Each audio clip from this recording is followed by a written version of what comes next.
ফরিদপুরে অন্তর্বর্তীকালীন সরকারের বিরুদ্ধে আওয়ামী লীগের ব্যানারে মিছিলের চেষ্টাকালে ৮ জনকে আটক করা হয়েছে বলে পুলিশ দাবি করেছেন। এ ঘটনায় আটক ৮ জন সহ ৩০ জনের নাম উল্লেখ সহ অজ্ঞাত ৬০ থেকে ৭০ জনকে আসামি করে বিশেষ ক্ষমতা আইনে মামলা করেছে পুলিশ।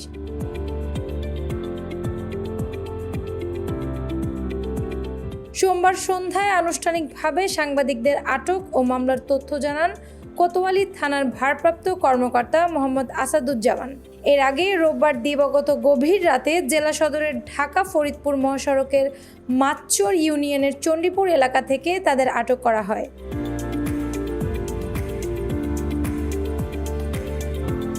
আটককৃতরা হলেন জেলার সালথা উপজেলার খলিশারুবি গ্রামের ফারুক মাতুব্বরের ছেলে ফাহিম মাতুব্বর, সোলাইমান মাতুব্বরের ছেলে হাসিবুল, ঝন্টুর ছেলে আকাশ, দাউদ শেখের ছেলে বিল্লাল হোসেন, গুরদিয়া গ্রামের নয়া মাতুব্বরের ছেলে রবিউল ইসলাম, কোতোয়ালী থানার চণ্ডীপুর গ্রামের বিমল কুমার সরকার, মধুখালী উপজেলার দয়ারামপুর গ্রামের আসাদুজ্জামান মোল্লার ছেলে বাবু মোল্লা এবং গন্দাখালী গ্রামের মুকুল হোসেনের ছেলে সোয়াদ।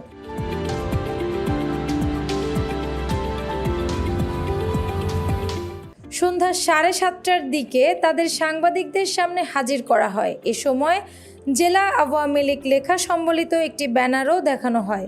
ওই ব্যানারে শেখ মুজিবুর রহমান ও শেখ হাসিনার ছবি সহ লেখা রয়েছে, অবৈধ দখলদারি স্বৈরাচার ইউনূস সরকারের আইসিটি আদালতে আওয়ামী লীগ সভানেত্রী শেখ হাসিনা ও অন্যান্যদের চার্জশিট প্রদান কার্যক্রম প্রত্যাখ্যান করে ফরিদপুর জেলা আওয়ামী লীগ ও সহযোগী অঙ্গ সংগঠনের বিক্ষোভ।